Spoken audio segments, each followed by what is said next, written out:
could congressional Democrats do to protect special counsel Robert Mueller in his investigation before January 3rd when they officially take power? With me now is Congresswoman Sherry Bustos. She's a Democrat from Illinois. She's won re-election. She's co-chair of the House Democratic Policy and Communications Committee and maybe running for something else. Congresswoman Bustos, first of all, congratulations on your getting re-elected yourself and to your party.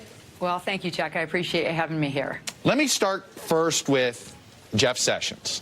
Okay. If the acting attorney general fires Robert Mueller before January 3rd, do congressional Democrats have any leverage to stop it? Well, the reality is that right now we hold no levers of power in Washington, D.C. That all changes on January 3rd, obviously, when the new U.S. House of Representatives is sworn in.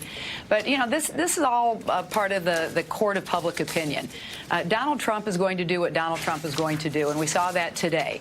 But let's look at have a little historical perspective here. This is the second time in American history where a U.S. president tried to fire his way out of a terrible situation. And if we'll go back a few years, it didn't end up in a very good place for Richard Nixon. So Donald Trump is going to do what Donald Trump is going to do. But we are literally a matter of weeks away before Democrats will be in control of the House. And we'll have a lot to say about this. You know, in our national exit poll here at the network, we did throw a couple questions on the Russia probe and on the Mueller probe. And there was more people that disapproved of the Mueller probe, 46%, than approved of it, 41%. I'm curious, is that the sentiment that you probably heard in your own district, if it ever came up? Well, and I've talked with you about this before, Chuck. I walk the grocery store aisles. I do the supermarket Saturday just asking people, what's on your mind? What do you want me to know before I head back out to Washington? And typically it is not the Mueller probe that comes up. It was time after time after time. It was health care, the price of prescription drugs, the things that people talk about and worry about as they lay their heads on their pillows at night.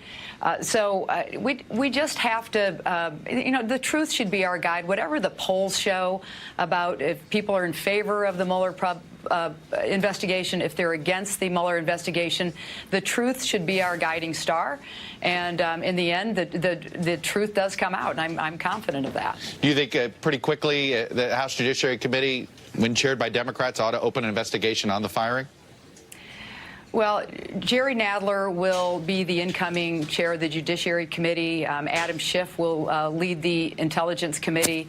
Elijah Cummings will head the Oversight Committee. They are all very honorable, smart men, and I'm confident that whatever they do, it'll be the right thing. What's your mandate? What did Democrats have the House. What do you think the mandate is that gave you that power? Well, I think we stayed relentlessly focused on what people care about at home. Again, back to what I heard from people in the 17th Congressional District of Illinois. Sounds like it means health care. You got to fix health care. Health care. Well, it's health care, and alongside in that same alley, it's the price of prescription drugs. They're out of control. We need to make sure that drug companies, if they want to raise their prices 10, 15, 100 times what they are today and increase it that so much higher tomorrow, then they need to show why they're doing that. Did they pay a lot more in their research, or are they just trying to hijack the So it's health care. And then number two, we are going to rebuild this country again. At least we will do our part. We'll pass a $1 trillion transportation infrastructure package to rebuild our roads, our bridges, our locks and dams. We'll take rural broadband out to the 23 million Americans who don't have access to it.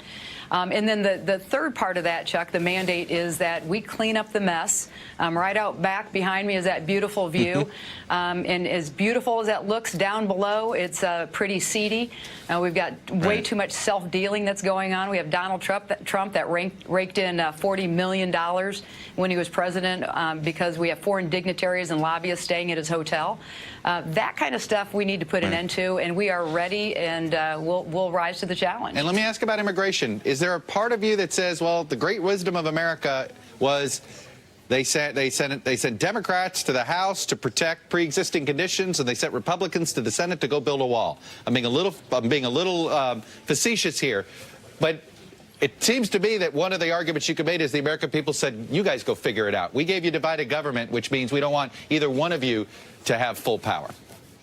Well, I don't think there's anything wrong with divided government, but the American public also calls for that divided government, meaning the Republican-controlled Senate and the Democratic now-controlled House come January 3rd, that we work together and solve our nation's problems. That's what people want us to do.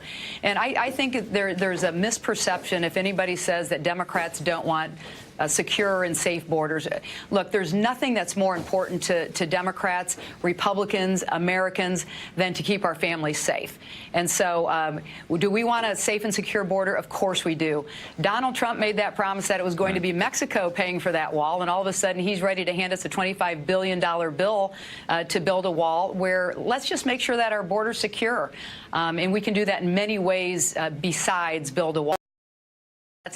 That's now just become a symbol for what Donald Trump wants to fight with people about. You've developed quite a following among some of your colleagues on Capitol Hill, among other Democratic activists. They'd like to see you a little higher in leadership than you are now. Are you interested in moving up the ranks a little bit, running for perhaps majority leader or majority whip? Well, I'm going to run for a leadership position. We're sorting it all out. You know, we'll see where it all ends up, but I hope my colleagues will put their faith in me. All right. Congresswoman Sherry Bustos, Democrat.